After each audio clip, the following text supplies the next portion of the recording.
Holupka. I'm the chair of the Planning Board Subcommittee on the Capital Improvement Budget and Program. I would like to acknowledge the committee members present with us this evening. When you hear your name, please say aye. Ms. Hafford, Aye. Mr. Array, Aye.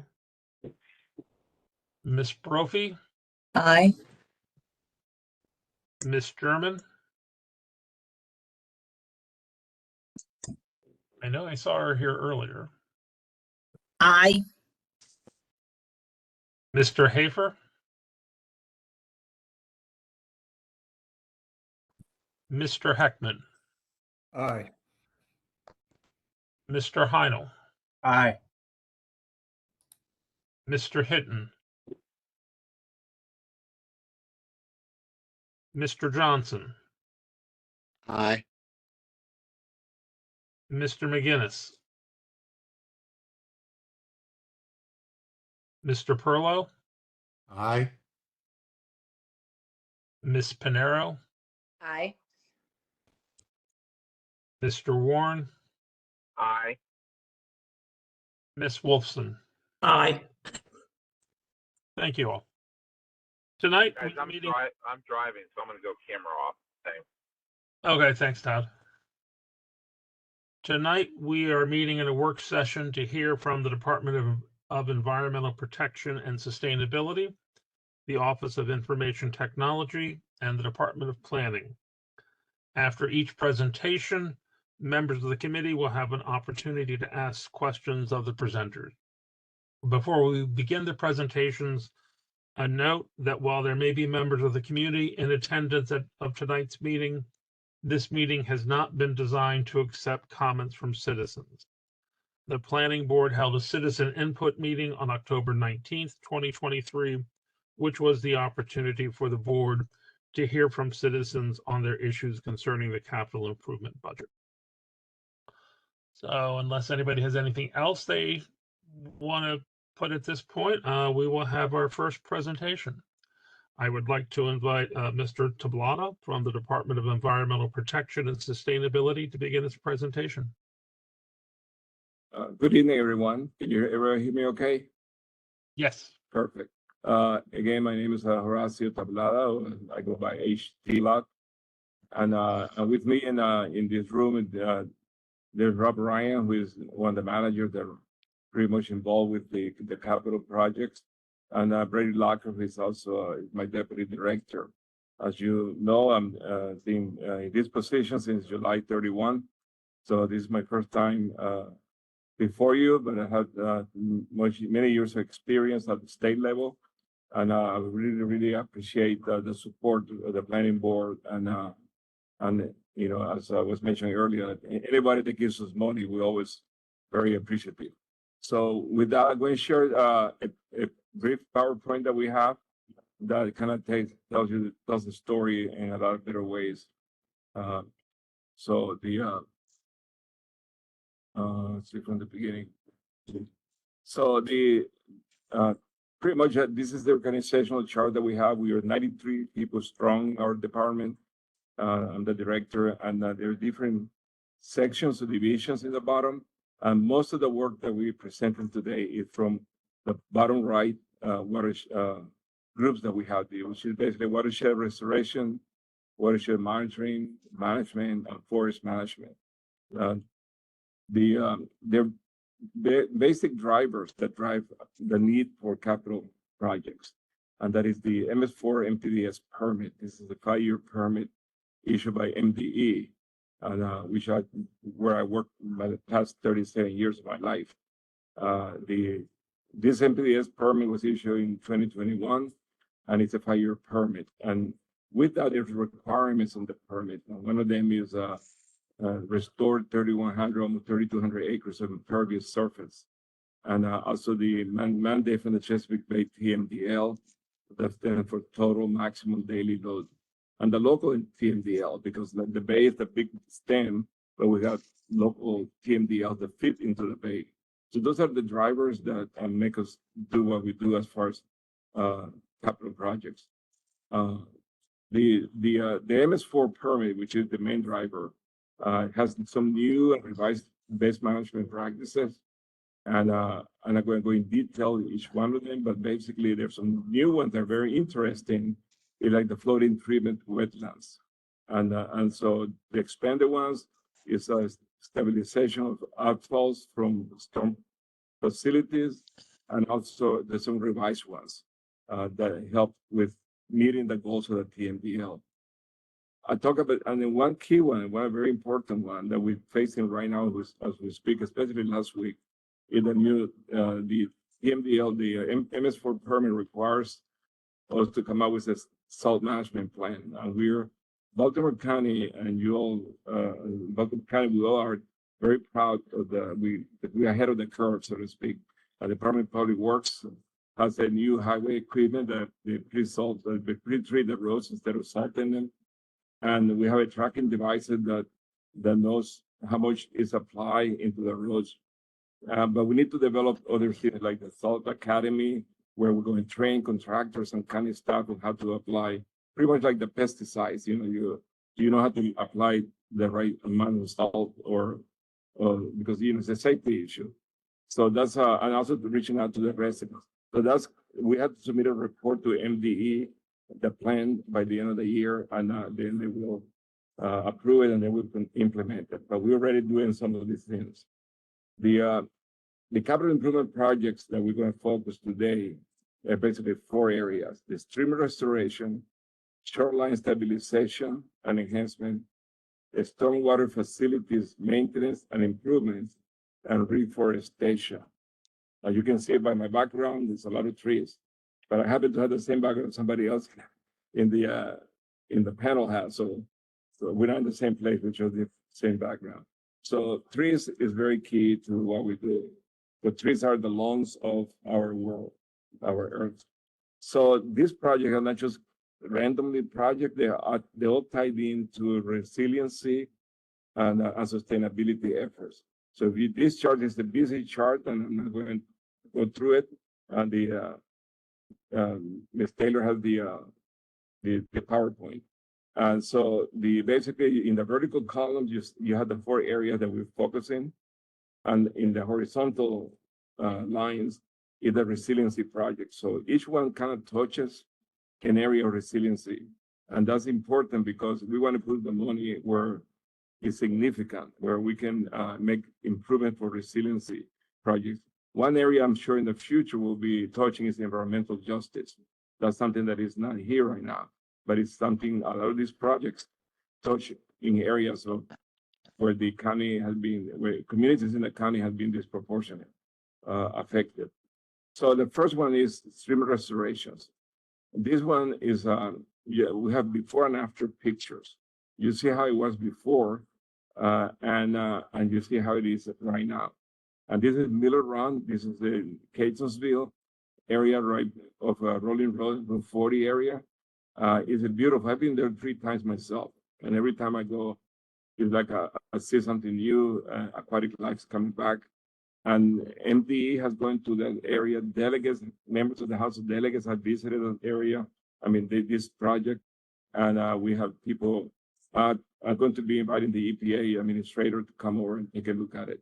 And so this is something that's very nice because you see the not just by picture, but you see the real life. So if anyone be interested in there's, this is nearby, just right between Rolling Road and Route 40. So now talking about the capital projects, since 94 through 2024, this current year, we've done over 100 projects were completed at a cost of approximately $170 million. Our request for FY25 is $7.8 million, and that will include 6 projects, 3 of them for design and 3 for construction. And you have to design is the key because you have to do them well, then you can build them the right way. Sometimes you hear in the news and stories in like the Bay Journal, some other places that stream restorations are getting maybe a bad rap. And that's because they're done in a hurry. And we in Baltimore County, our staff, Rob Ryan staff, are serious high quality engineers. Not because they work for me. This is people you know, as I'm new in the department, but I see the work they do. I'm an engineer by training myself, so I can see the quality work. And anyway, so that's something we design and we watch it grow. For the future, you know, we're proposing for the 26, 28 years additional 9 projects for $16 million. Now, the next one is shoreline stabilization and enhancement. Now, this deal with the Baltimore County is Maryland in miniature. You got the streams, beautiful rolling hills, but then you have a coastal area and around the bay. And so this is Chesterwood Park, where we did a shoreline stabilization enhancement. You can see the 2 pictures, the before and after, how beautiful one is, and how it is now versus what it used to be. So as far as money is concerned, we have done 42 projects completed at a cost of $22 million. For FY25, we're requesting $1 million for design of 3 projects. And then the future years, in addition, $13 million for 5 new projects, again, for construction and designs. The main theme, you want to take something out, is you have design, construction, and then monitoring. Because you build something, you got to monitor it to see how it's going to look in 5 years down the road. You don't build something and let it go, you know, deteriorate, and then the whole thing falls up. You waste your money, basically. And that's something we really strong emphasizing, the post-monitoring of the projects, to be sure they stay there. And most of our contracts have a monitoring with the contractor. They have to maintain it for so many years. The third area is the stormwater facilities. And we call them facilities, not ponds, because it's more than ponds. These are areas where you improve water quality, and so it's not just for flood retention. This is also a water quality improvement. You want to improve the quality of the water that is collected in the pond, in the system, in the facility. So this one, you see those kind of like a storm filter in the back, and the water comes through there, gets filtered out, sediments and stuff get removed, and then discharges into the creek. The creek is like toward my way, toward us here. And the water quality improves immensely. That helps a lot with the TMDL, because that's what the areas that the GPA had told us that, you know, nitrogen, phosphorus, and sediments is the key issue that we have in the meeting the TMDL, the WIP goal for 2025. And so by person money, we've done 174 projects. Our request is 3.6 million for FY25 to fund approximately 10 water quality projects. And we do repairs. So the project is repair and maintaining these ponds. There are about 1,800 facilities in Baltimore County, and we do about a third per year in maintaining and inspection. And those dots there that you see in your picture there, they're the about 174 projects that have been done, where we improve the stormwater facility to make it more a real system that can collect and filter the water. Future projects in the future, talking about 10 more projects and at 3.6 million per year through the rest of the future years. And then, so one of the things I highlighted, one of the new BMPs that we talked at the beginning was this flooding treatment wetlands. This is very innovative. I think Baltimore County is one. We're piloting this in the White Marsh area. And as you can see, you put these flooding mats with live plants, and they absorb the nutrients from the water. And then you harvest the plant. And so we have a contract, we're doing a pilot, we're measuring oxygen and temperature sensors. And we're doing, and this is just started in November. So we have a control site and we have a pilot site. So two different systems, 2 different facilities. And if it works, this will be something that we can deploy across the county in other places. Not every pond, not every is suitable, because you need to have depth and you need to have acreage in this area. So, but we have someone, if he's successful, we can do this. And there's university research go through this. And you know, we need to come up with better ways to deal with the water quality. Otherwise, we're never going to get where we need to go. So next year we probably have better the data that we're doing with this more better concluded. And the last but not least is the reforestation. And we have like 3 areas and we focus a lot. We got the rural reforestation, we have urban, and what we call the Thousand Street trees. This is the project where we have lost trees and they were never replaced because maybe a highway project or something. So we're replacing those trees. And the urban obviously is something that reduce the heat canopy. We're trying to improve that, and the rural we need to maintain and increase it. In reforestation, in forestry, there's 3 areas. One is you need to plant the trees, you need to maintain the trees, and then you need to monitor the trees. Monitor that they don't get diseases, things like that. We have contracts for like deer management and gypsy moth and things like that would kill a tree in a heartbeat. So this is the thing that we do. You plant, you maintain it, but you water them and things like that, and then you monitor. So with that, this part here, Operation Retreat, this is something the executive, county executive Chesky came up. And this is the area where urban area, none of the capital money goes to this project individually. We get federal money through the ARPA. You see the bottom bullet there, and the Chesapeake Bay Trust. So we're using those money, and this is just an idea. There's so many problems that we're trying to deal with trees. And this is the area trying to bring trees back to community who have been over the years very well unserved. Like places like Turner Station, Dundalk, or Arbutus and Lansdowne, areas that you only see sidewalks of the sidewalk. By planting trees strategically, as you can see, we will bring the heat down and we'll improve the community life. I mean, if you live in this area, every time we have gone through some of these events, people welcome us to this thing, like my God, where have you been the last 5 years? So here's one recent one, the Operation Retreat. This is the Woodlawn area, and there's me in the picture there, the county executive on the left, and the president of the association, the community, where we're planting in the common area between the street and the sidewalk trees, and the trees are planted well.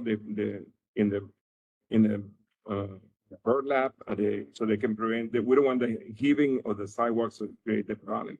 So they're well done, and they're those size trees, and that's where we're doing that. Now, a lot of this money, the capital money is not going for this project, but this is just an area that we're doing with trees in Baltimore County. I'm not going to spend too much time in this slide. I'm almost done. This only one more.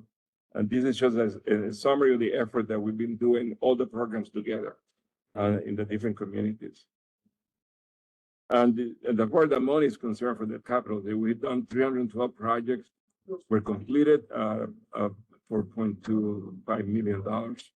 And for the FY25 request is $700,000, which we include funding for 25 acres of rural reforestation, because we got to keep the rural area up to par. And then we're proposing 45 acres of rural with that money. And so, and we, this is something that is Baltimore County is one that, I come from a different county, but Baltimore County is one that is proud, you guys, for the great job you have done. And so it's something that we all have worked very well together, maintain what we have, increase what we have lost, and strategically plant in the areas that we need. That's the 3-part program that I'm trying to develop. With that, I conclude. And again, thank you for your time. And I have whatever question you have. And with me again is Rob Ryan and Brady, that Locker, who's my industrious staff that done great work for me, because I can't answer some if I don't teach it to them. So I'm going to stop the presentation, and we can all go to the screen. Thank you very much for that presentation. Board members, anyone have any questions for the DEP staff here?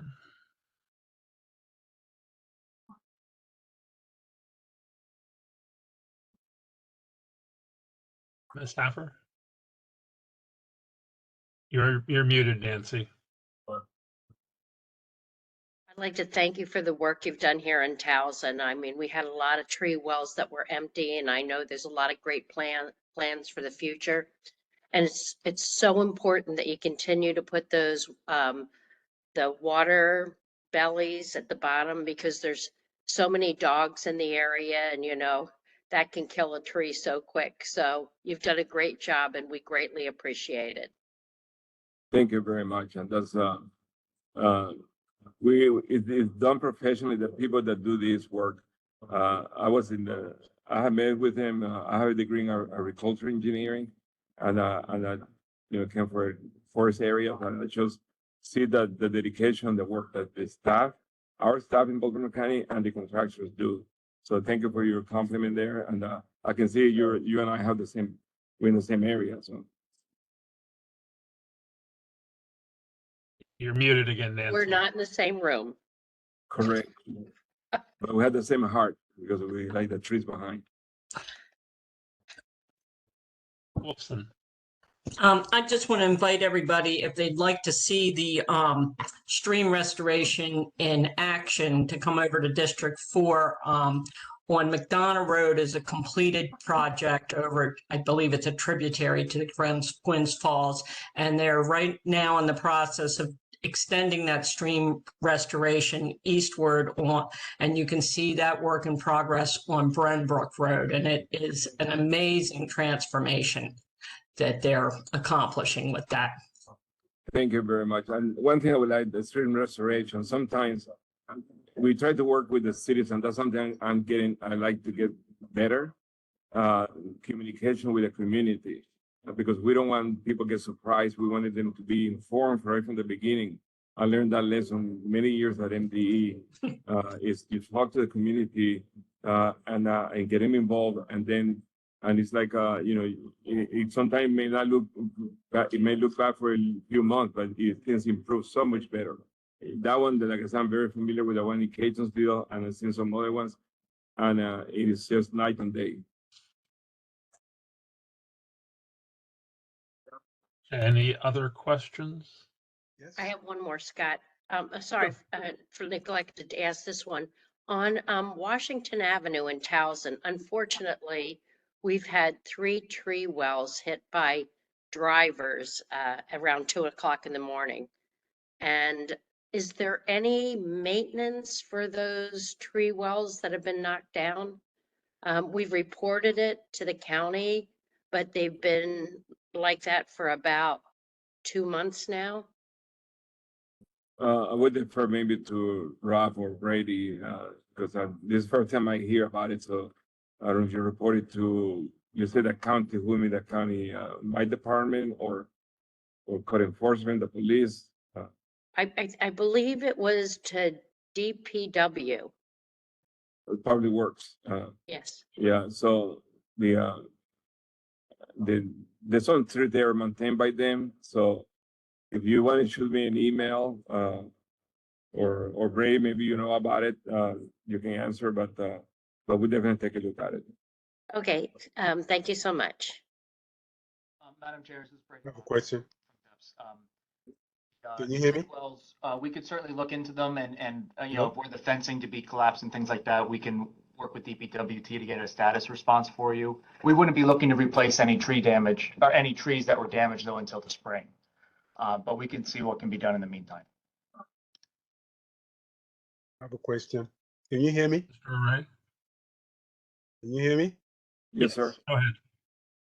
Okay, so thank you again for your presentation. Do you coordinate with DPW before the purchase of de-icing material? Do we work with DPW? Do you coordinate? Do they need your approval before purchase of de-icing material? DPW. I mean, as far as cutting trees or as far as I'm sorry? it's kind of hard to hear all your question. You speak closer to the computer. I think he's asking if you coordinate with DPW on the salting of roads and Oh, that part, the salt in the road. We're developing the plan's coordinated with them right now. We're drafting the plan that we need to submit to MDE for approval. But the area that they're doing already is what you see on the roads, instead of putting salt, you see those lines that get pre-applied on the Beltway or the main roads.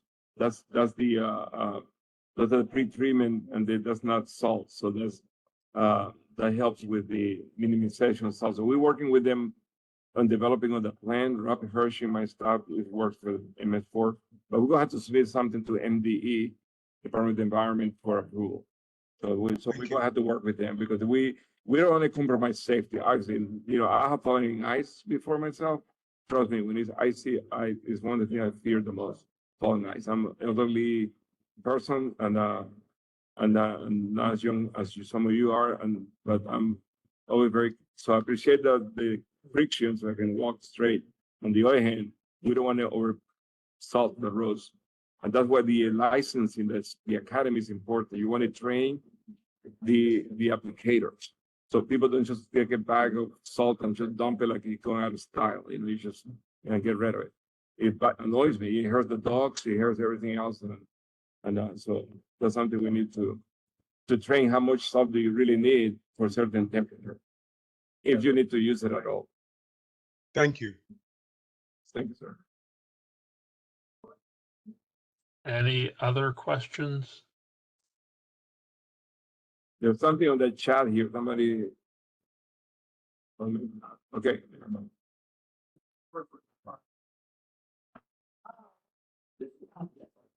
All right, Mr. Chair, you have it.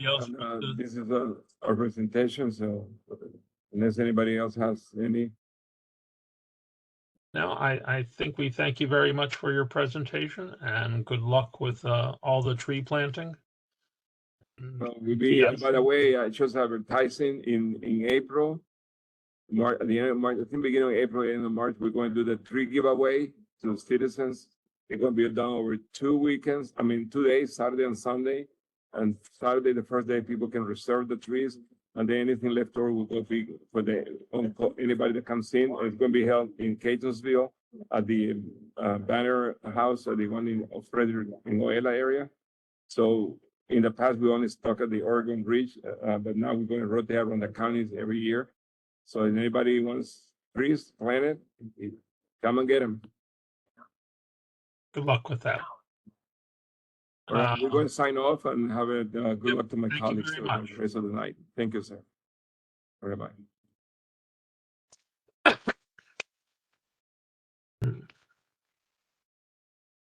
I'd now like to invite Mr. Freed from the Office of Information Technology to begin his presentation. Thank you very much. I very much appreciate the opportunity to take some time and talk with you guys about the Office of Information Technology and what we're doing here in Baltimore County. Get here to share my presentation, which has exactly no trees in it. I want to acknowledge my colleagues within OIT first, whose work helped build this program, and as well as make sure that we execute on all of the projects that come into our portfolio. Joining me tonight is my deputy, Chris Martin, our head of finance, Dana. We've got our chief of staff, Kelly Martin, there as well. Kelly Thomas, I'm sorry. Combined yet, guys? And our chief technology officer and acting chief information officer, Tom DeLuca. With that, I will go ahead and share my presentation. So just wanted to give you guys a quick overview of the Office of Information Technology. On the left here, we have kind of some of the areas in which OIT operates across the county. Baltimore County is a fully centralized technology organization, so we support the operations of everyone from the permitting to the police cars, the fire trucks, the tax system, and everything in between. The metrics on the right are just a snippet of the last 12 months alone. where we've got almost 9,000 managed accounts across our enterprise, almost 10,000 devices, as well as 4,000 mobile devices. You can see we closed 108 projects in the last year, took almost 90,000 calls for support. Those generated 54,000 support tickets. We had 43,000 GIS updates. Our contracts team executed 58 contracts, and we currently have 113 in our pipeline. So just give you a sense of the kind of scope of services that this organization does. I want to brag a little bit around our successful last year where it comes to capital. We were successful in the full implementation of the Workday ERP system for the county. So this includes both the finance as well as the HR side. This is an ongoing project. Of course, we plan to build upon the foundation that we have with the Workday system, and there's going to be a lot of exciting updates coming down the pike for that. We also successfully implemented a CAD system upgrade. This is the computer-aided dispatch. So we were able to work with our public safety partners. This changes the system that is used in the 911 center for dispatching police, fire, and EMS. We were able to successfully execute that project with zero downtime. We are still working on kinks of any new system, as you would, but it's something really proud of the team for the hard work that went into that. We've continued to invest heavily in cybersecurity for the county. We have had a lot of successes there. It's bad luck in IT to ever brag about cybersecurity. So what you can say is that we are being very diligent and working with departments. Our fiber program is another real bright spot for Baltimore County, both the operation of our Beacon fiber network, which is the network that we operate that connects all the schools and government buildings, as well as our partnerships with Comcast and other ISPs. We've been able to get to 99% of the residents connected. And we have some exciting updates coming about that as well. As well as the new Rec and Parks online system is another successful implementation from capital funding this year. So really proud of the work that the team has done to be able to execute on the funds that are appropriated to OIT. Give you a quick overview about how we handle projects since we are an enterprise service shop. We've got representatives everywhere. Of course, directors and agency heads. We work with county leadership. We also have an organization, our CRM organization, that works closely with every department and agency within the county. From that, we build ourselves a roadmap or a backlog. Things come in, they get vetted, they get resourced, they get prioritized, work with funding, come into this. So it's a big funnel and an iterative process in many places, but truly a collaborative effort. So the lists of the projects that we bring forward aren't dreamed up by OIT, but are really represent the priorities of the administration as well as of the departments of Baltimore County. Wanted to highlight a few more successes before we go into this year, our next fiscal year request. So connecting the county, we were fortunate that the county executive made digital inclusion and digital equity a centerpiece of his administration. With that, in the last year, our broadband fiber, we added 11 sites. Again, these are schools, fire stations, those sorts of things. We have 7 pending and 4 currently in the design phase. And those, a few highlights of that are the new Board of Election site, Knowings Mills, as well as the Northeast Middle School. And so again, this enables all of the next generation services that we expect to see in government buildings. Our Connect Maryland grant program is the one I spoke about briefly with our partnership with Comcast as well as the state. We've got our grant 3. These grants kind of lag behind the fiscal years for us, but we've got another 450 sites that were approved. We also are working with the state on a long driveway grant program. We estimate about 80 to 90 sites or so that'll cover, and working with Comcast and the state on what that'll do. We also have a digital equity work group. So for us, this is more than about connectivity. We're also giving out Chromebooks that we've acquired in partnership with the state. So far, we've given out for no cost Chromebooks to 9,000 Baltimore County residents. Some things that are in status in flight, new electronic health record system is one that's been going on for a little bit. We were able to successfully conclude the RFP there. We've got a vendor selected or working through contracting. That's going to be a fantastic modernization effort and really enable a lot of great clinical services across health and human services. We're also working on a grants management system for the county to help the county manage the grants that they give out. We're working in partnership. There's a grants management work group with representations from all departments that manage grants for the county. In our funding requests also, you'll see a CRM system. So we've been in flight working on constituent relationship management system. The idea being that there's lots of different departments that are touching the residents of Baltimore County, and how can we have a holistic view and really make sure that when we scale up, we do it not just one-off systems. And so this is an enterprise approach. Several public safety initiatives, all real-time data processing, and then upgrades of core other systems like the fire incident reporting system. So lots happening, and this is just a little bit of a snippet from it. Wanted to give the overview of the top 5 previously funded projects and just a little bit how we project them out. Again, the cybersecurity and the ERP system, the enterprise resource planning system, you'll see represent large investments over time. The LURA, which is the land use program, is something that's also ongoing. Changes there are we're investing in the core platform to make the performance a little bit better for our departments. We're also meeting with the development community to hear how we can make that system better. And then, of course, we also have new mandates from the council that we want to build into there. So that's a little bit about who we are and what we've done. When we look forward into 25, I wanted to give just a quick slide with some directions that can orient you guys into how we're thinking about these things. And really, for OIT in this next year, we're really coming around these 3 themes: stability, resiliency, and innovation. How can we build a stable enterprise, thinking taking an enterprise approach to systems. So when we talk about our volunteer management system, we talk about the rec system, we're talking about the grant system, learning management system. How do we build systems that are in one place that can handle lots of use cases, enable great reporting and better services for Baltimore County? Resiliency, how do we recover from incidents, from God forbid, knock on all the wood, a cyber incident? How can we work on coup planning and change management? So this really becomes, how do we become a resilient and learning organization across the entire enterprise? And then innovation, technology is changing. AI, of course, people are very familiar with these days. How can we embrace those technologies, use them to advance equity as well as the work of the county?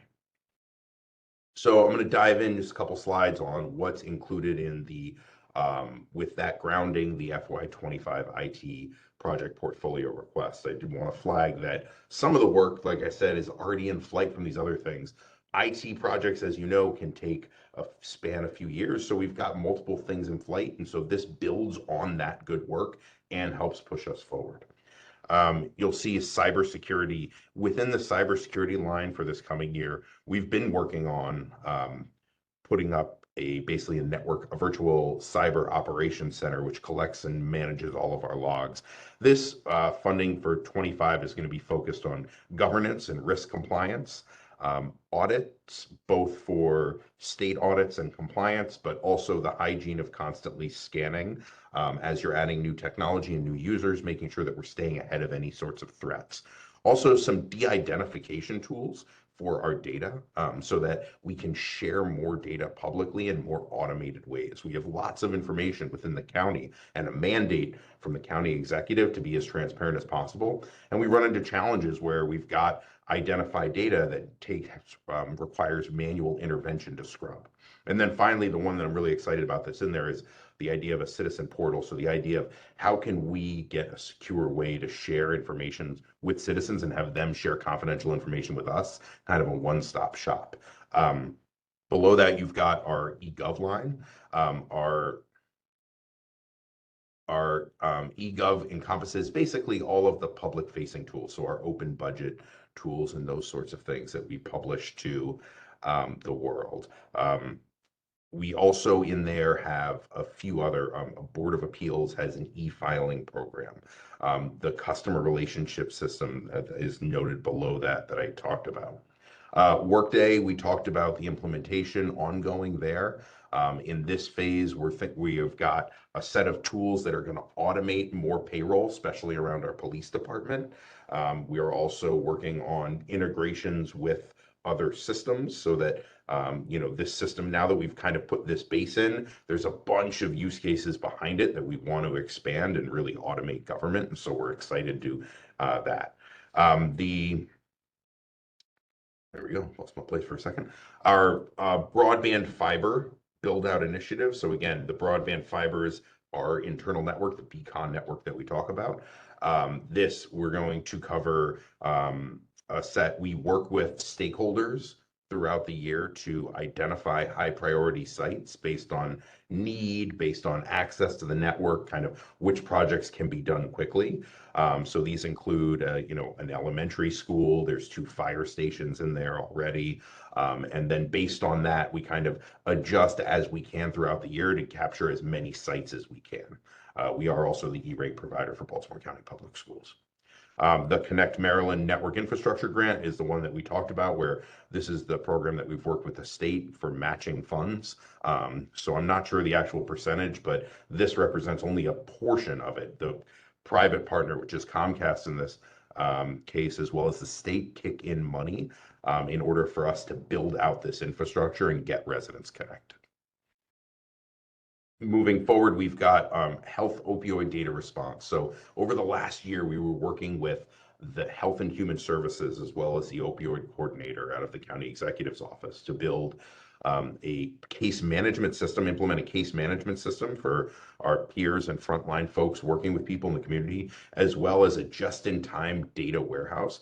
And that system is really focused on identifying non-fatal overdoses and getting that data to folks who can go do rapid response in the community.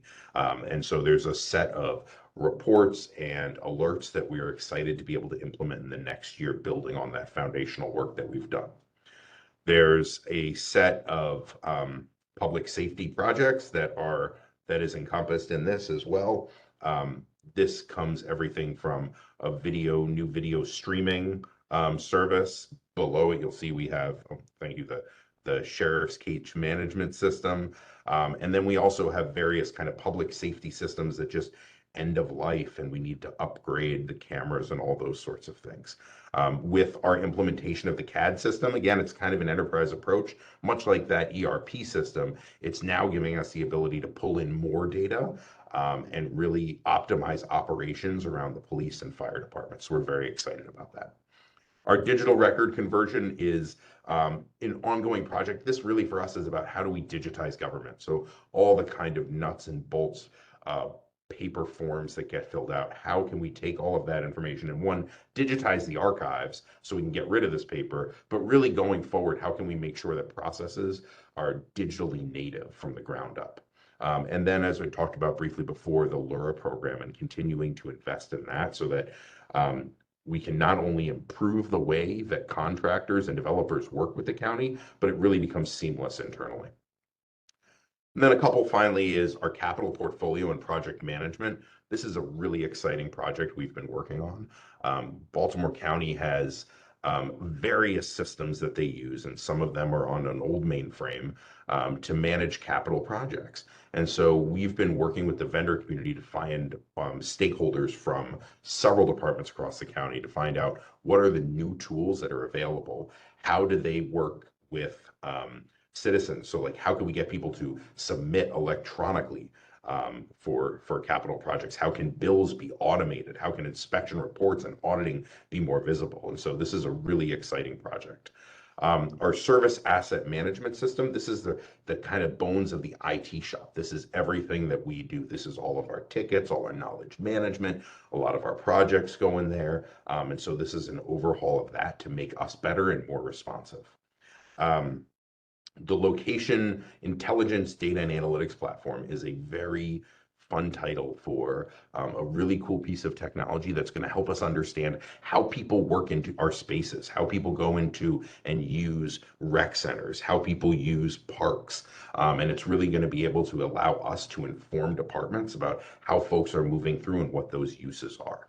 And then we are also continuing to invest in the My Neighborhood application, and this is about expanding that data and really helping people understand what data we have around things. around specific areas and neighborhoods.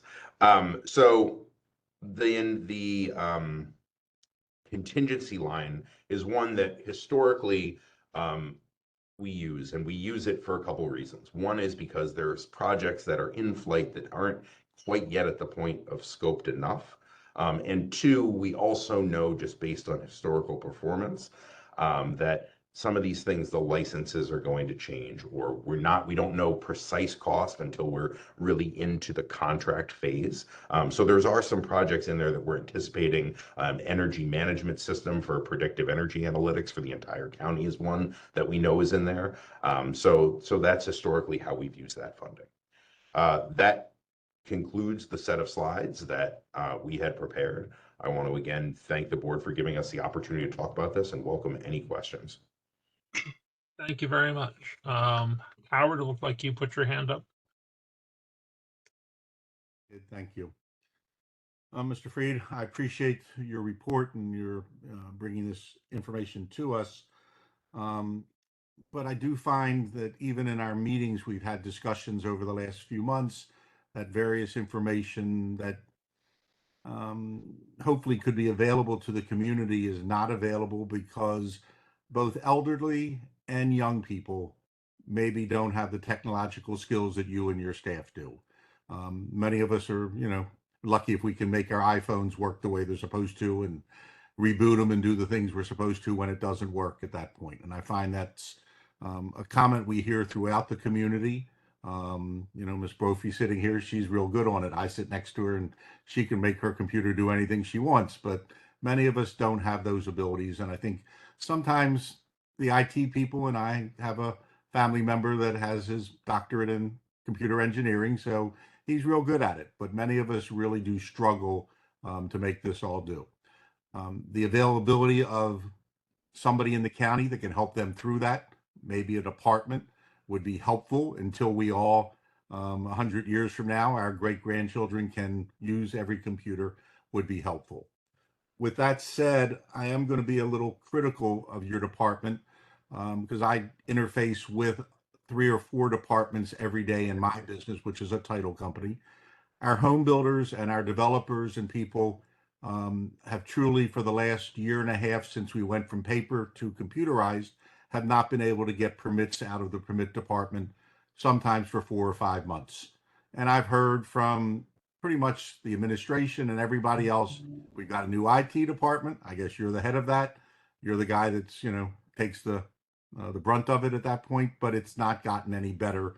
I had to ask just this week to try to see if there was a way to expedite for 4 different home builders that have had things in there for a very long time. But it's developers also getting their plans and their permits moved along. Used to take 9 months in many of the counties, including Baltimore in the 80s, and now it'll take us 8-9 years sometimes to do that.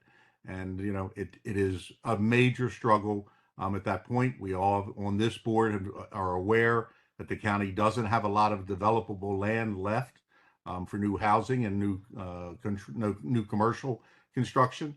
So when you hold it up for that long, I see that as a major problem. So the permits are number one, where there's been major issues. The finance department, no better.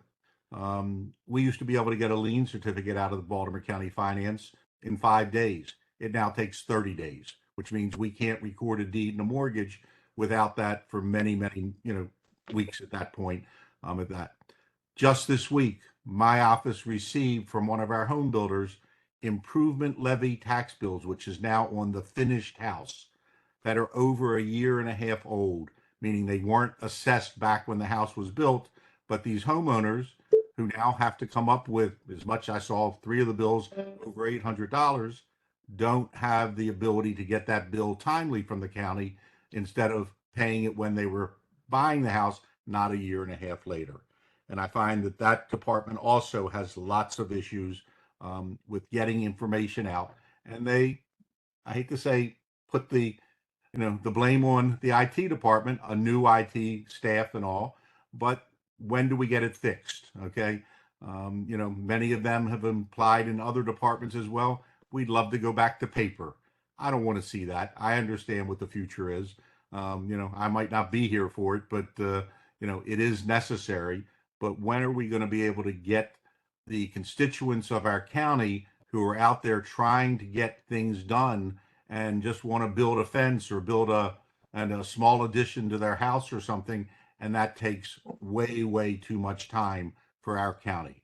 I expect it out of the city, okay, the problems that we have there, but I don't expect it out of one of the leading counties in our state, to have these problems that have continued and really gone on and on. So I apologize for being critical, but I wanted you to know that there are an awful lot of our citizens that are very unhappy with trying to deal with the county on the computer. So my comments.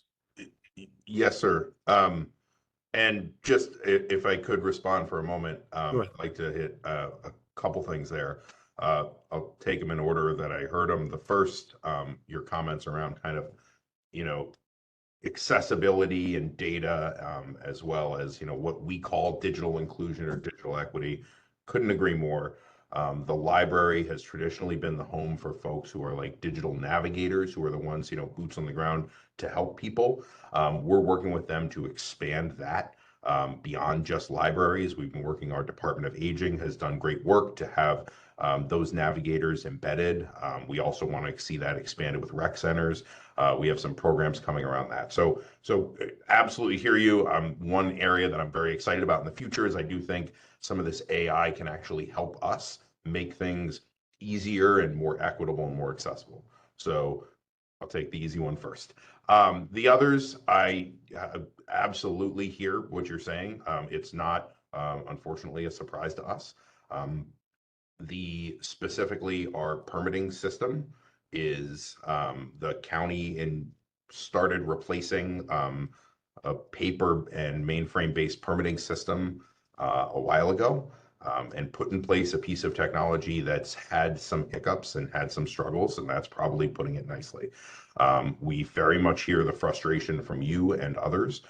We've been working constantly with our permits, approvals, and inspection partners to get something to improve this program. And so just kind of give you a little bit of insight. What we've done is we've both been, and the root of a lot of it is, and look, I'll take a lot of the responsibility for this. It's certainly my department. What I will say is that the part of where we failed, quite candidly, was working with stakeholders and understanding how people were going to be interfacing with the system. So we're trying to remedy that. We're trying to think about, okay, this is how it's going to be better. We've also thrown additional resources internally at it, meaning not just technology resources. We've actually stood up two project teams that help work on this. One is focused on just improving the service. We have seen some improvements in permit processing time as well as the turnaround time. We've also been able to get access, and it's probably a little comfort, but we've been able to get access to data that we didn't have before to understand where problems are in the process. So like we're seeing a lot of early rejections in submissions. And so we are able to now know that, understand it, and respond to it. So we are doing that. We're simultaneously looking at the underlying technology that we have in place for the permit system itself. So in parallel, we've done a market exercise. We did an RFI where we had 14 respondents and had people come in and present to us kind of understand what is the world class here. So in terms of timeline and what is our plan, that is something we are actively working on. My goal and hope is as quickly as humanly possible. What I would say is we absolutely owe it to you and to the community to be very public about that timeline. And as we move forward, we will publish that, but it is a high priority for us to improve it. We know that it's not in a great place right now. And then the final thing is in terms of I think you mentioned the lien Finance certificate office. and finance office. Yeah, I mean, that one we've been, I think, working. One of the areas where maybe that's coming from is the tax system. We've rolled out a new tax system with our Office of Finance moving away from a mainframe system that was decades old. Again, 100%, we've had hiccups and we've had processing delays there. We do feel that it's hopefully there's improvement. You're seeing improvement as we go forward. I'd love to stay in touch with you and constituents because the things we're hearing internally and what we're seeing is that we are seeing things move better and move faster now that we've kind of got our legs under us. But if there's areas where we're not delivering and it's not coming, we absolutely want to hear that feedback. I would tell you the finance has not gotten better in the last 4 months. It's gotten actually worse, but happy to reach out to you at some point, to just talk about it. Yes, sir. Thank you. Can you see my hand?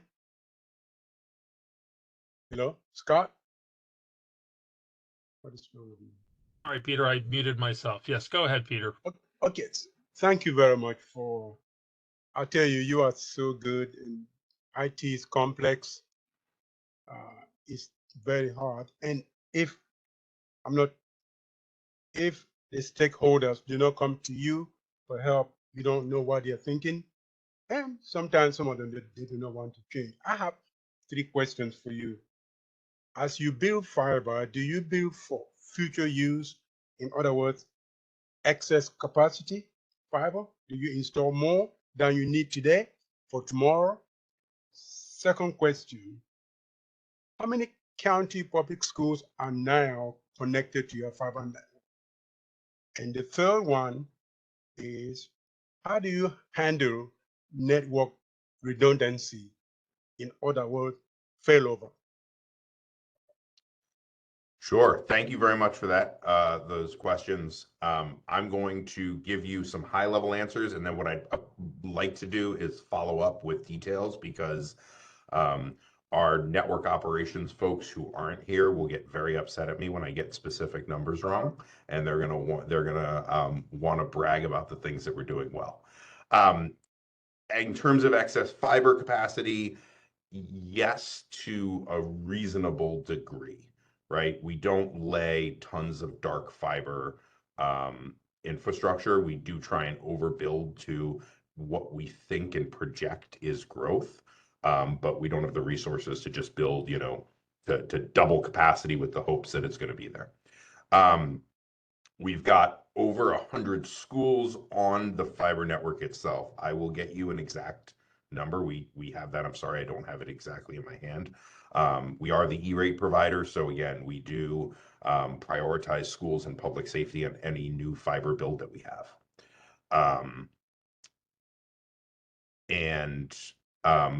Redundancy. I'm sorry, I was just looking for my note on what your questions were. Redundancy is, again, we can get you some technical details, but we try and build out full redundancy into our systems wherever possible. So that's, at both within the equipment itself as then also within the network layer. So, having redundant switches, having redundant runs, those sorts of things. The truth about a fiber network, though, is that a little depends on, probably depends on each individual school or individual site. So there are dual paths on the ring. But sometimes what you'll have is that you'll have a school somewhere far out. You maybe have a leased line that's going to it, and then you'll end up with a single point of failure. So we try and build in as much redundancy as we possibly can. We work with Baltimore County Public Schools, where they have our disaster recovery site. We have their disaster recovery site here. So that idea of resiliency is really something we try and engineer in. But I will follow up with you to get you specific numbers on those other questions, if that's acceptable. Thank you. Nancy, do you have your hand raised? Yes, thank you, Scott. Mr. Fry, I understand the challenges that you have, but I also realize they're not all on you.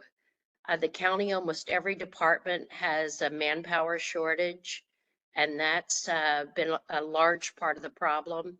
And for a long time, where most departments were working pretty much remotely, it's very difficult to serve the community. So this isn't all on you. So I want you to understand that I understand that. Yes, ma'am. Appreciate that very much. We take this work very seriously, and we take our obligation to constituents very, very seriously. So, when there are issues, our approach is to take them head on. We welcome the feedback, we understand it, and we're going to face it. Let me just follow up with that. I mean, can you get a sense of Are you at 80% of the staffing, 90%, 100%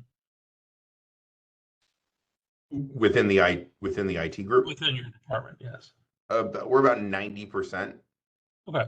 right now. I mean, based on our current staffing model, our message and the thing that we're also really working on is growing IT within the county, not just growing our team, which we certainly are, but also working on training programs for other county departments. We really believe in embedding capacity. So we have a GIS training program. We've been working with our stat colleagues on a data training program. So, we really think that IT should be embedded throughout the fabric of the county. Anyone else have any questions? God, I had my hand up. I just wanted. Oh, I'm sorry, Todd, I didn't see it. Go ahead. I guess two-part question, maybe long-term plan for you guys. I've been part of a couple of CRM system integrations, and I know they're very difficult. But one of the challenges I hear from people all the time, it's been frustrating for me, is the ease of getting to data. How many building lots are available for construction, not, how many could be, things like plots, can we get a plot easily without going to Towson to do that? So my question is, do you plan to use AI to support that effort? Do you have that built into your CRM system that would ease, the difficulty for somebody if there was use the horrible word, the idiot button, but you can push a button and kind of say, this is what I'm looking for, and they would guide you through that CRM system. Yeah, I mean, look, that's the dream, right? I think as much as possible, we want to support citizen self-service, self-access to all the programs and data that we have. The reality with, us and truthfully many local governments is a lot of that primary data is sitting in very old, outdated systems or paper. And so transitioning that over into modern systems really helps us unlock it. The ERP is a great example. Once you get all this data into one modern financial system, all of a sudden you can create public dashboards in a much easier way. We have a big investment into GIS, and so there's a lot of improvement in that area. We're putting a lot of the property and those sorts of things online as we can. But yeah, I mean, all of our modernization efforts really focus on improving those source systems so we can add transparency to that data. I would follow up and say, though, if you have specific things that you've come across, let us know. We'd love to make sure that they're on our radar so that it's built into our roadmaps.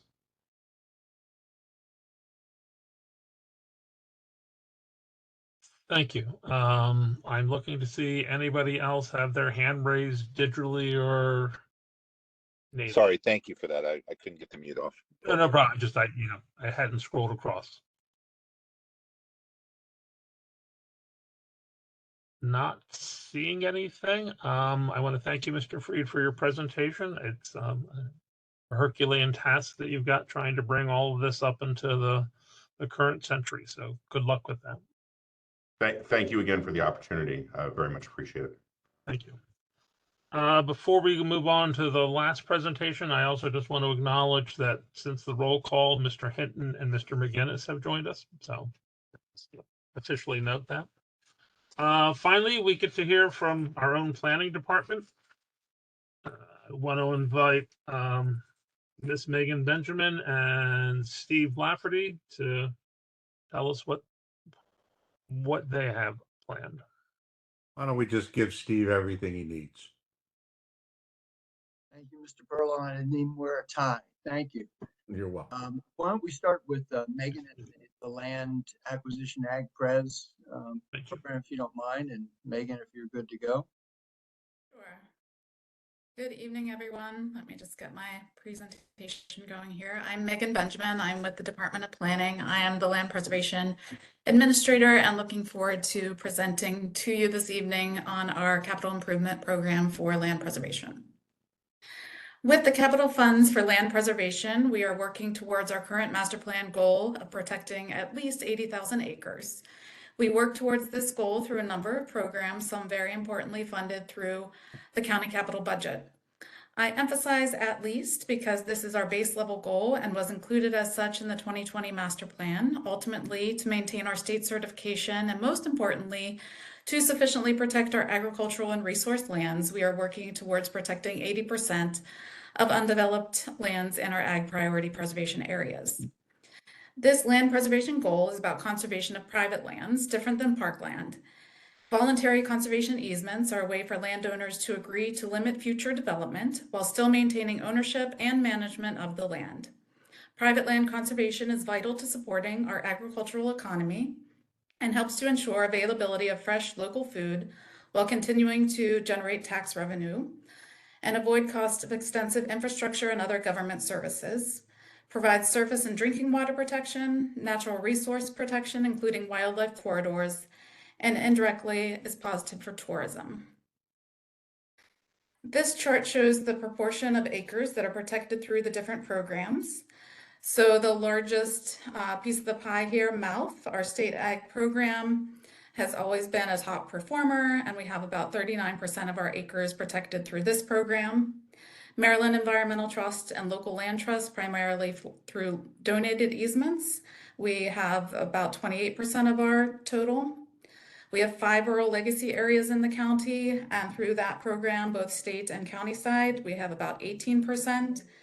Our newer program, the county ag program, we have about 9%, and then a smaller percentage of RC4 and RC6 conservancy area easements, part of the development process in those zones. With our capital improvement program funds, we have a lot of fantastic properties that we are working to protect. This chart highlights some of the different programs and progress we've made this year. MOUth, the County Ag Program, the County Rural Legacy Program are where our capital improvement program dollars are used towards. Last year, we saw 955 acres protected on 18 projects. And of those, county funds went towards 4 MOUth easements on 153 acres, 5 county ag easements on 214 acres, and 1 county rural legacy easement on 141 acres. We also currently have 19 farms in the pipeline to preserve over an additional 1,300 acres through the programs we administer, and we expect to bring in more farms in calendar year 2024 with open cycles of the MOUth program, the County Ag program, and as well as our County Rural Legacy. County funds have really been instrumental in activating our county programs and increasing the landowners we're able to work with and the rate of conservation. With this slide, I want to highlight a few of the projects, again, that we completed last year. Starting in the top left, we have a 141-acre farm that was protected through our County Rural Legacy program in the Piney Run Rural Legacy area. This farm joins a block of over 20,000 acres of protected land. So this 141 acres was a donut hole and now protected and important for connectivity and resource protection as a whole. The top center photo is a 66-acre farm we preserved through our County Ag Preservation Program. This farm had applied both for the MOUth program and the county program. They did not get an offer with the MOUth program, but we were fortunate to have county funds and we were able to work with this willing landowner to preserve their farm. And the top right, we have a 79-acre cattle and hay farm near the Pretty Boy Reservoir that we worked and were able to protect through our MOUth program. The bottom set of photos, those are all from the same farm. This is the first farm in Baltimore County that was purchased with the aid of the Marbidco Next Generation program. It enabled these young farmers that you can see pictured here to purchase the land, purchase land of their own to continue the operation of the business they had started in Baltimore County in 2016, which is a CSA and a vegetable CSA and a wholesale operation. They had previously been renting land, but through these programs, they were able to purchase the land. After they purchased it, they applied and were accepted for the MOUth program, which served to pay back the Marbidco loan program and most importantly allowed these young farmers to buy land and invest in continuing their farm business in Baltimore County. Joanna, that you can see there, she actually joined our Ag Land Preservation Advisory Board last year after the easement was in place, and we were really glad to have her. And they're both of them here living and working in Baltimore County and creating jobs on their farm. So moving forward, our needs for the land preservation program, Baltimore County has long been a leader in and very successful in preserving and protecting our rural areas and preserving lands important for the ag economy and natural resources. But there continues to be work to do, and we need to make sure that we have the funds when we have willing landowners to help us work towards these goals. MALF, the state ag program, is always a priority to fund our contribution towards this program because we want to maximize their matching funds. We are putting forward a full match to what they are able to offer, as well as additional funds because those add to efficiencies on our end, both on processing and the long-term stewardship obligations.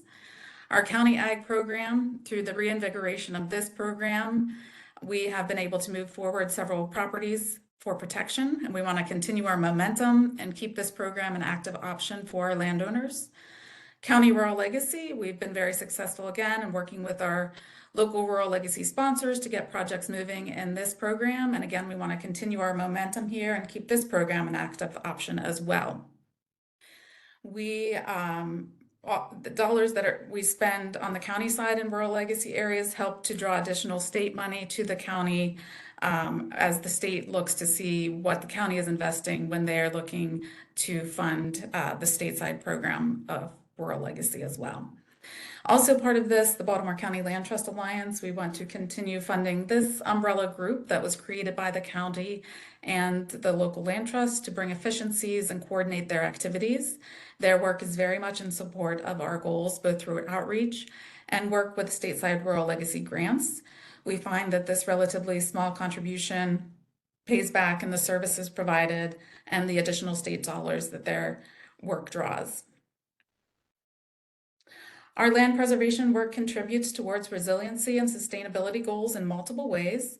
Our ag programs include requirements for soil conservation water quality plans to help ensure farming practices that protect soil and water quality and boost sustainability and resiliency.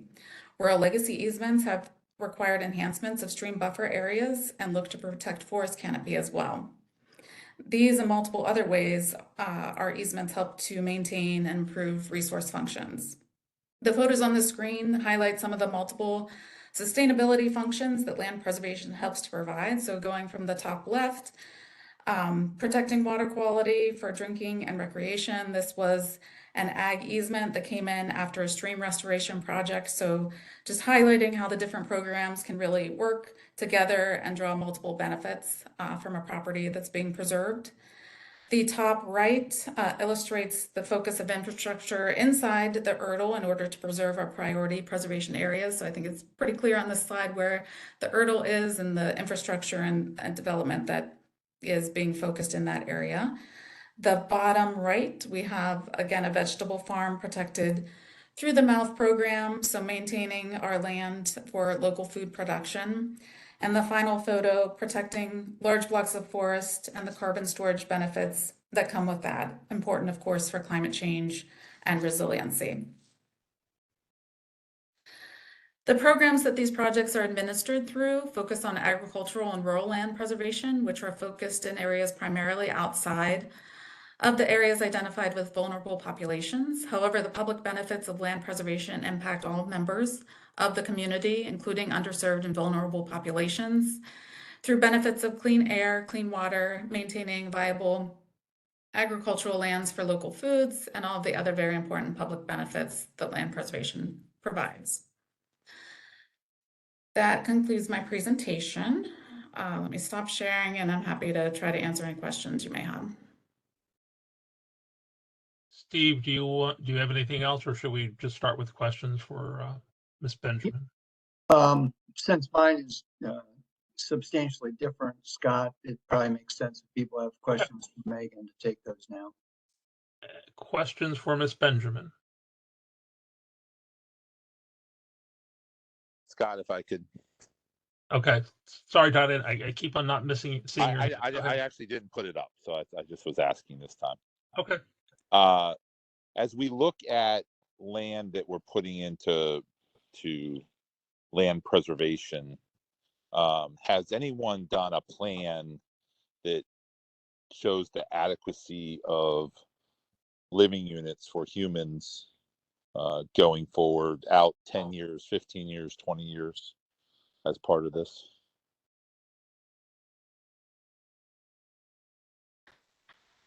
I'm Pardon, not sure. Prez, Todd? I'm not, Well, I'm just saying we're putting this land in preservation for 100 years. There's only so many square acres of land in the county. Has anybody looked at, 2050? Is there going to be sufficient land if this land is locked up for 100 years or forever? I'm not aware of any long-term study of that nature.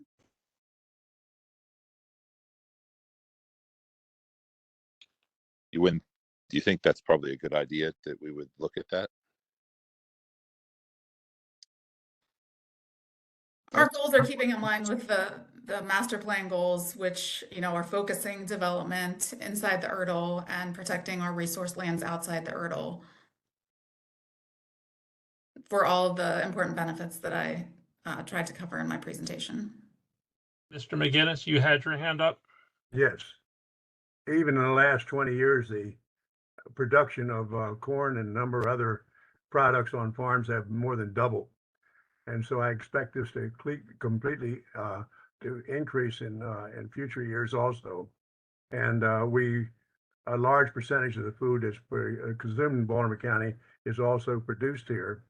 And some of it is not, some of it goes, like our corn and field corn goes to Lancaster County, where it's put into process into feed for chickens and cattle and milk and beef.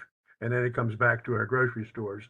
So it indirectly or directly, a lot of it is consumed. Is grown here. So thank you. Ms. Wolfson, you had your hand up? You're muted, Kathy. I'm coming.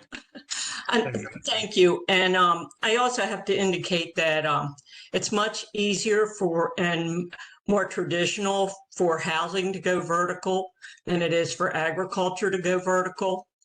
And that additional sprawl of housing does not compensate for water and air quality that ag preservation generates.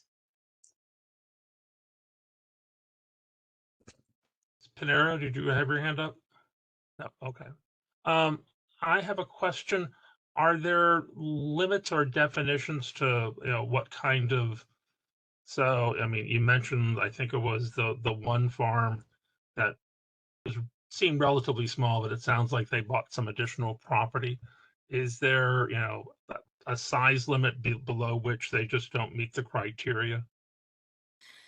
It depends, on the program. So certain programs have different size requirements.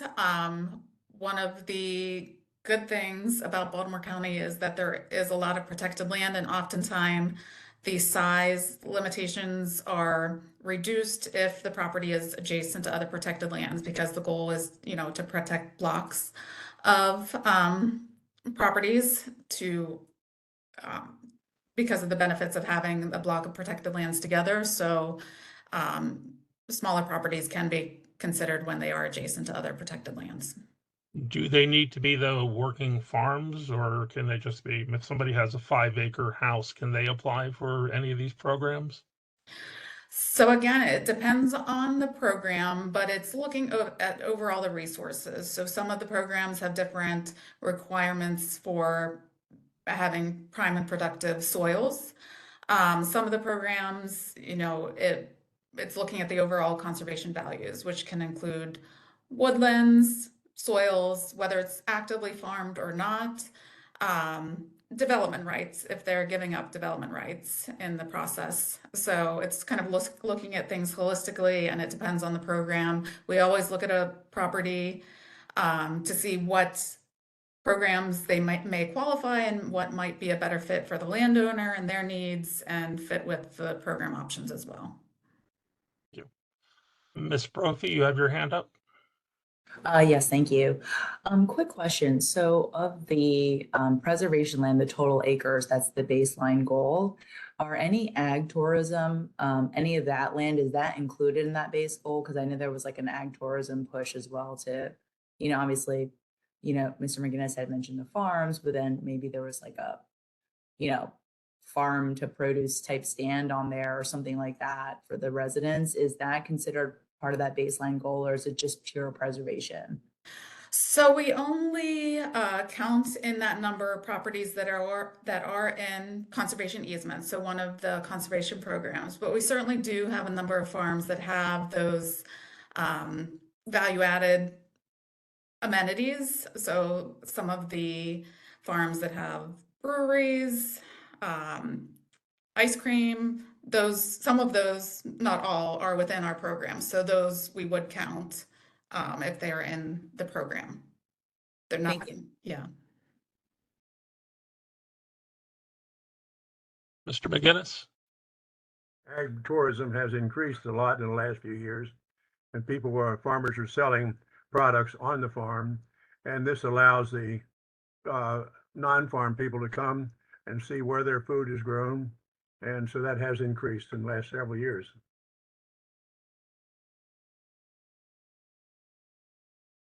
Any other questions, comments for Ms. Benjamin? I'm not seeing anything. If not, thank you very much for your presentation. Look forward to hearing updates next year. Mr. Lafferty, do you have more you want to share with us? I do. Scott, thank you. And thank you, Megan, for your leadership in the Ag Pres effort and space for the county. And fortunately, I have Taylor helping me here with the slides. So next slide, Taylor. We're really here to talk this evening about the other countywide improvement capital account that is lodged in the Department of Planning. The agency mission is pretty clear. I think all of you know that. This, though, the language and text was actually developed by our staff, who were looking at really where are we going as an agency? What is it that we're trying to focus upon?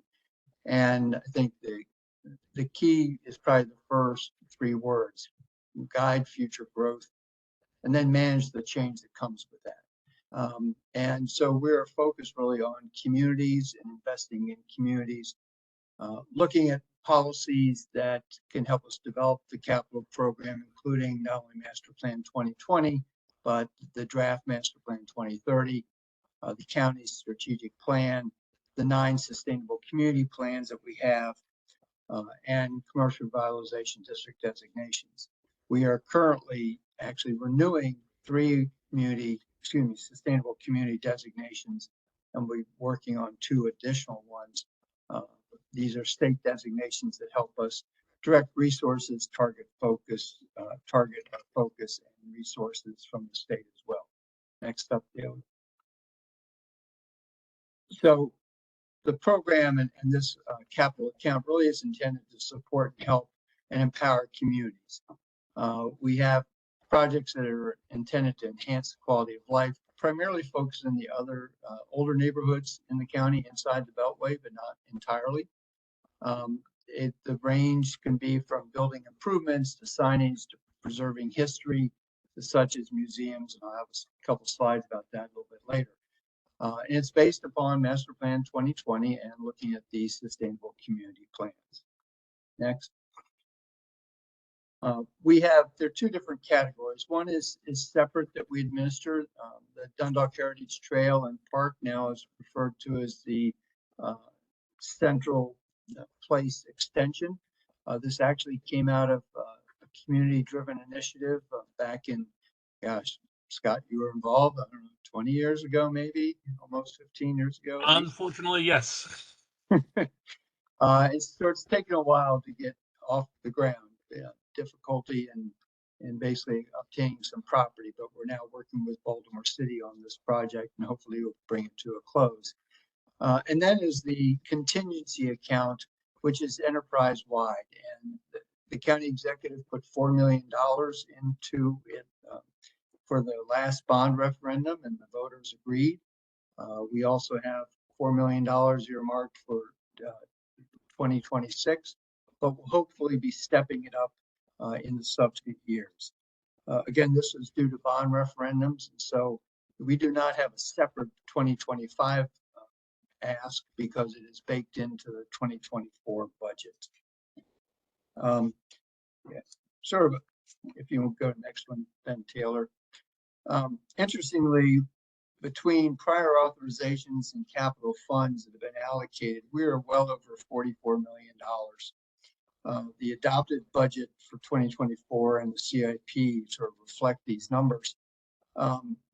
Those that have been earmarked are over 17 million. We have non-earmarked CIP projects, capital improvement program projects at over 250,000, and other funds to be expended as well. This sheet and the next one show a number of the projects in which we have funds. The county executive has lodged various projects in our budget because they're basically community-based and community-focused initiatives. But also he knows that we have the capacity and capability, primarily through one of our terrific staff members, Amy Menser, to work with the communities and work with the recipients to deliver these projects. We also have, next slide then, Taylor. It's similar, it just shows you a number of other projects that we have. I can talk about any one of these if you're interested, and I'll be talking about a few of them in a few minutes. But what's not reflected here is also funds that we've gotten through the American Rescue Plan, or ARPA. And so we have some other capital projects that are ARPA funded, which we are also delivering. One is in Woodlawn Village, and another one is in Essex to look at streetscaping. Two communities that have been underserved as far as resources from the county. And fortunately, with these federal funds, we're able to undertake some initiatives to make them, to improve the quality of life literally on the street. Next, Taylor. And a project that's now been with us for a few years is the Security Square Mall. The county initially got $10 million from the state of Maryland, and we matched that $10 million in order to purchase an 18-acre site where the closed Sears was located. We have now completed the acquisition of, but not gone to settlement on the purchase of 12 more acres of land closer to the Rolling Road entry point to the property. We have also retained some redevelopment consultants who will provide us not only financial advice and marketing assistance, but also help us to manage the negotiations with the other owners for the redevelopment. Much of this stems from the charrette that we conducted back in late 2022. That really set the stage and engaged the community extensively and started laying out the next steps for this 90-acre site. Next, Taylor. And in Pikesville, working with the community again, they identified a number of projects that they wanted to undertake that led to new benches, new streetlights,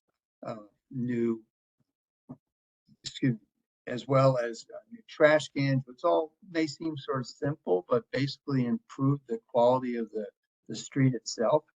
We're also funding a mural and are working with DPW&T, our public works people, as they look at improving the flower beds and curbside as well. Next. Staying in Pikesville, though, is the Pikesville Armory. This is a major initiative, 14 acres of property that the county helped the Pikesville Armory Foundation obtain. It's a foundation that was set up really to take control of and manage this closed facility. The county has put over $5 million into the foundation to help them acquire property for egress and ingress onto the site, also to begin some site development work, and to improve the NCO club that will remain intact and in place and serve veterans as it has been for over 100 years. We've been discussing the placement of an office, the Pikesville Office of Recreation and Parks in the NCO building, so that we will establish a presence. And we're in ongoing conversations and meetings with the foundation to look at what other uses might be useful, valuable, and how the county could be a partner. In fact, this past Monday, there was a groundbreaking with Governor Moore, and a number of elected officials who were there to sort of celebrate this next phase of the development of the Armory site, which we hope, because of the frontage and the lower right-hand corner shows you sort of a green or park area, that would be adjacent literally to Reisterstown Road, and we hope would serve as a community gathering place that would afford a chance for events and activities that really isn't available in this part of Pikesville. Next, Taylor. Liberty Road is another focal point.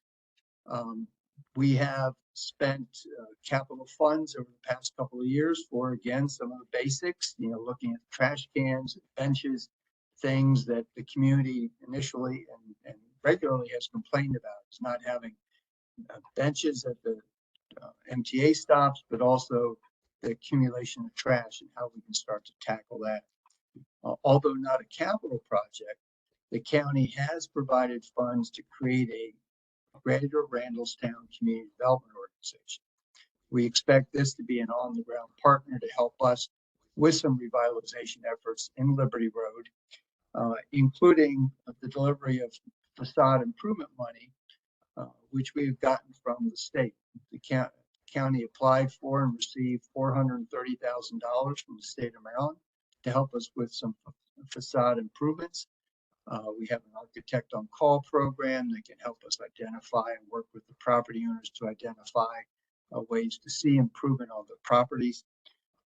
In the capital budget as well is funds for the Randallstown Y Swim Center. And last night you heard from the library director about improvements in the Randallstown Library. So on the operational side and on the capital side, the county remains committed to working on Liberty Road. And we're in regular contact as well with State Highway about potential pedestrian safety efforts because of the number of vehicular and pedestrian problems and accidents that they've had. Next up, Taylor. So one example of a grant that we've recently provided is in Foley's Quarters. They have a community building that has been serving the community for decades, but with a lot of structures, is starting to see some wear and tear and needs improvements to the roof, to the siding, to HVAC, so that it continues to be useful to the community. And that's a good example of the kind of projects that we anticipate continuing to fund.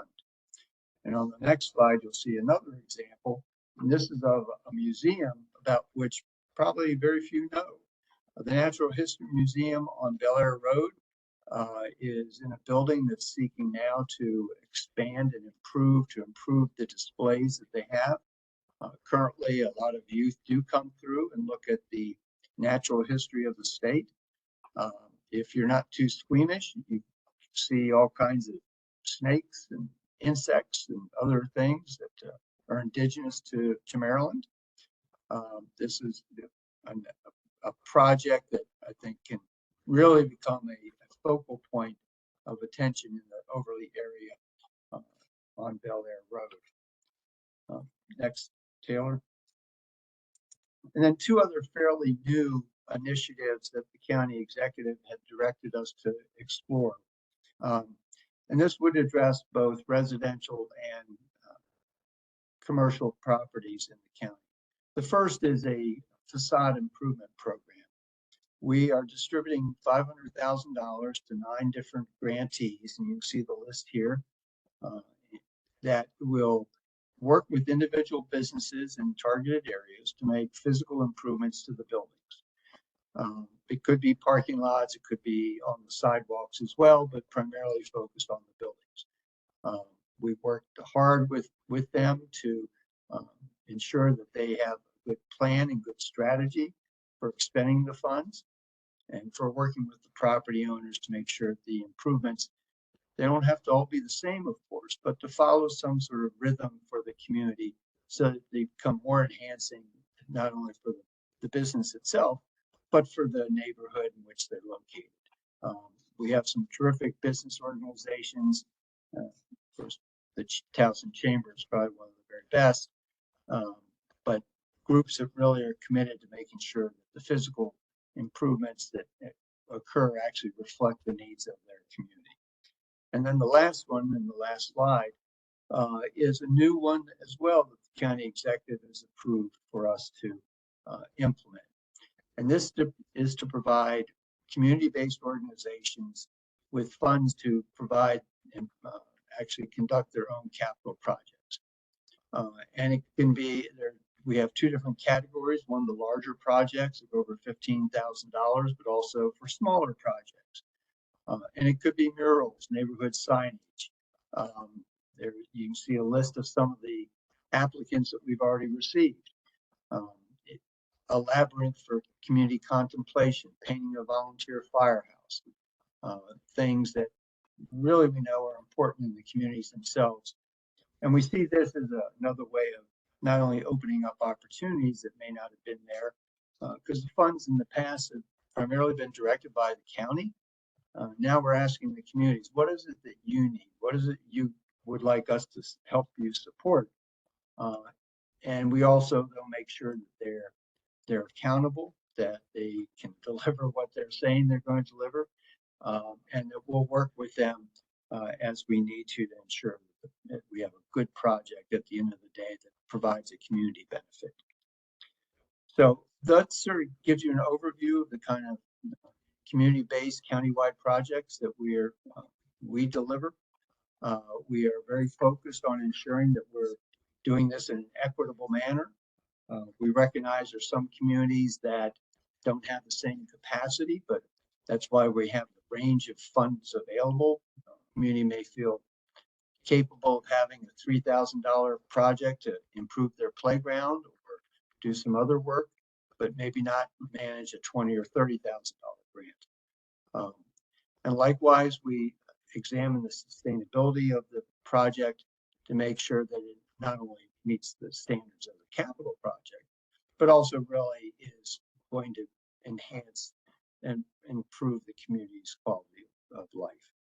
So that's it for me tonight, Scott, unless there are any questions. And I want to thank the board really, because all of you do care about the communities that you represent, and that's what I think we're trying to reflect in the capital projects that we administer. Questions for Mr. Lafferty? Mark, I see your hand up. Yeah, thank you, Scott. Hey, Steve, just curious, the Liberty Road streetscape improvement, about how much did that, approximately how much did that cost? We've only gotten $125 for that work, Scott. I mean, Mark. The other work, there's money, almost $3 million that the state provided for DPW&T. And in fact, DPW&T went to the feds for additional funds that will allow them to do some different pedestrian analysis for pedestrian safety. At the same time, the state has identified 3 major intersections along Liberty Road for intersection improvements, again, for pedestrian safety. Yeah. So I'm sure that's all a result of the master plan that we approved probably 2 years ago, probably. It's compatible with the master plan, but in all seriousness, one of our major challenges on Liberty Road has been that it's a state highway. And the prior, how do I say this politely? They have not always been as cooperative as we'd like.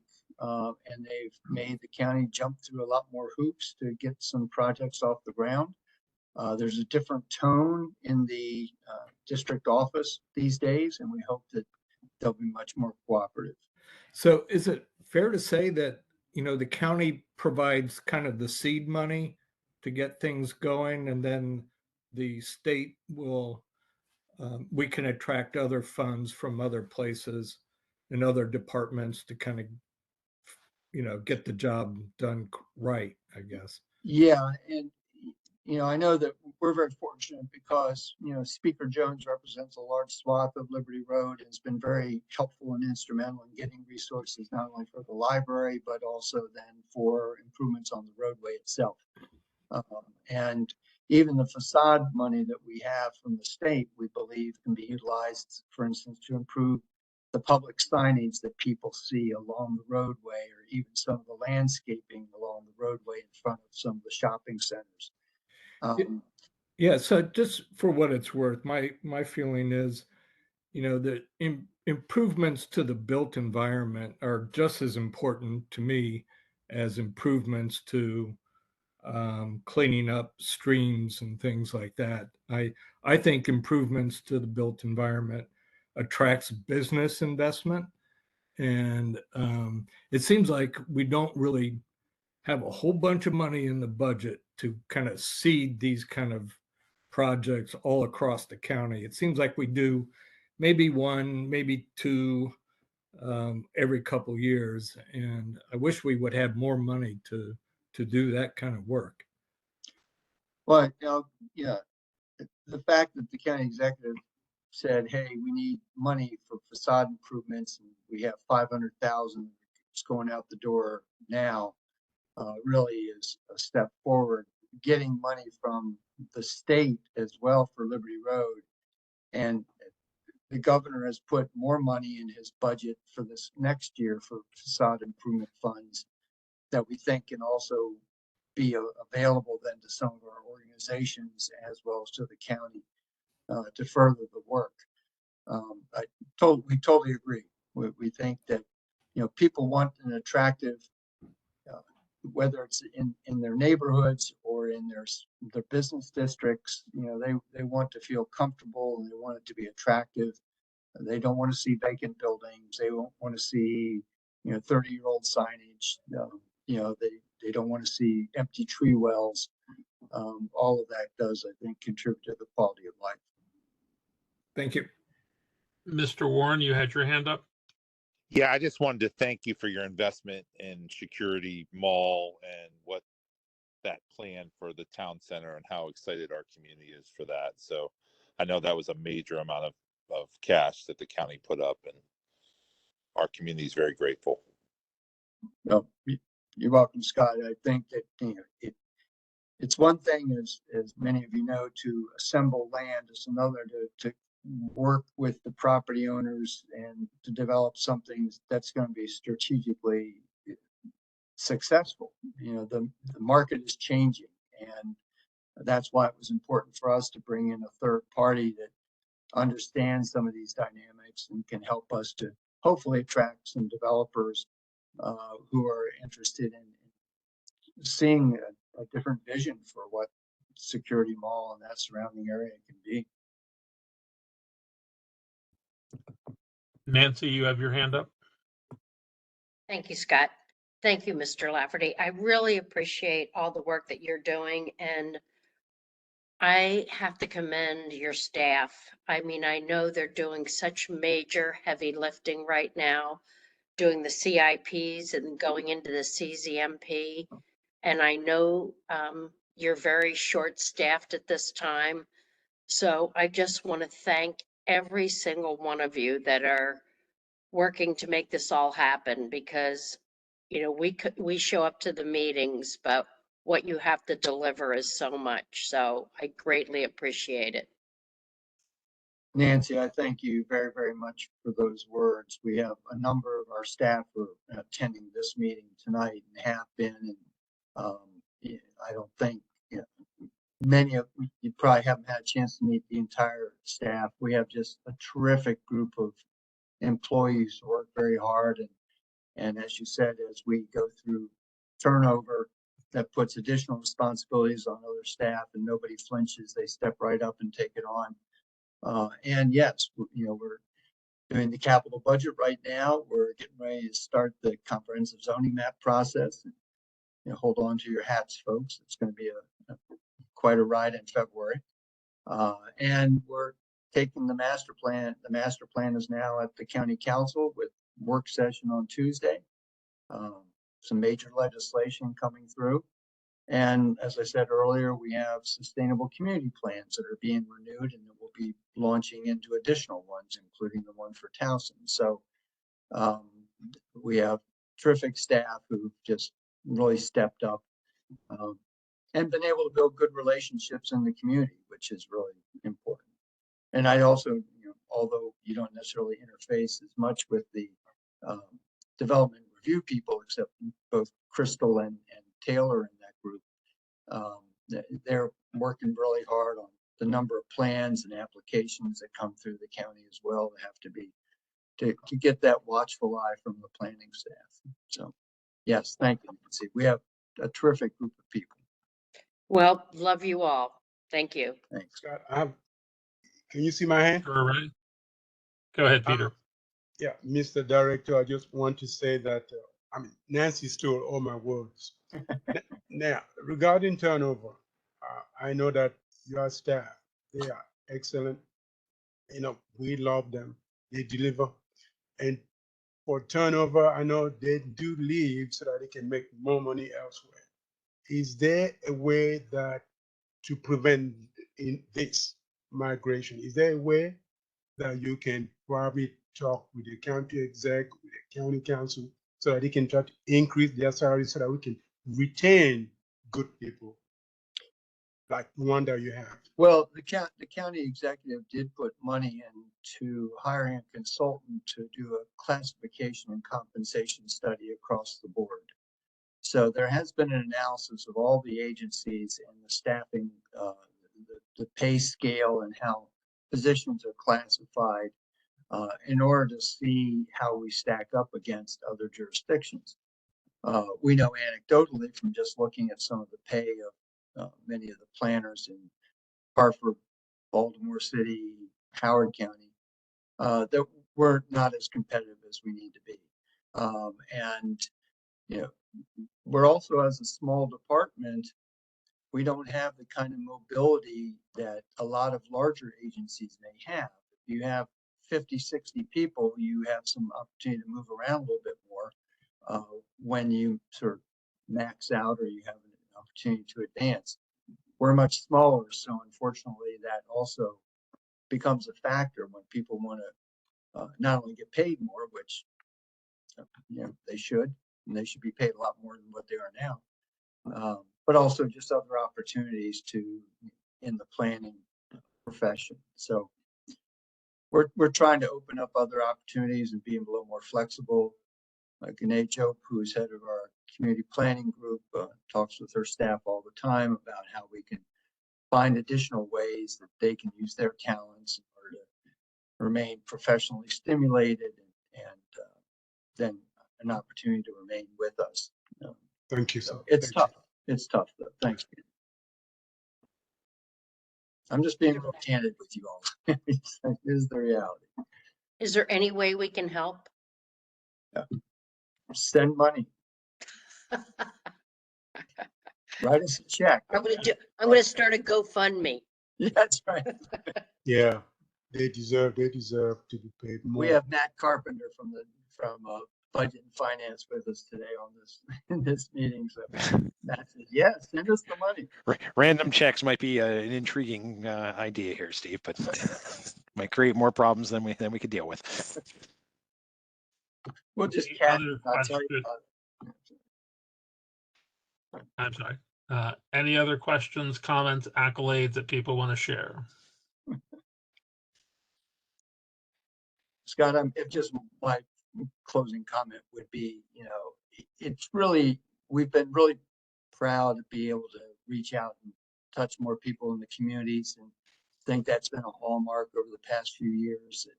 We're doing as best we can to establish those relationships and to help them help themselves. These capital projects, I think, are an important part of that. And it's, again, the county executive has been totally supportive of moving in that direction. And it's been really, I think, a refreshing change from where the county had been even 5-6 years ago. Thank you. Yeah, well, hopefully that will continue for a while. Not seeing any other hands, not seeing anyone anxious to jump up. If there are no further comments or questions, we will adjourn. I want to thank all of tonight's presenters for their presentations this evening. The next meeting of the Planning Board Committee on the Capital Improvement Budget and Program will be next Tuesday, January 30th at 5:30 p.m. The meeting will be held virtually. Information for that meeting can be found on the Planning Board's webpage. Thank you for attending tonight, and this meeting is hereby adjourned. Thank you. Thank you. Thanks, everybody.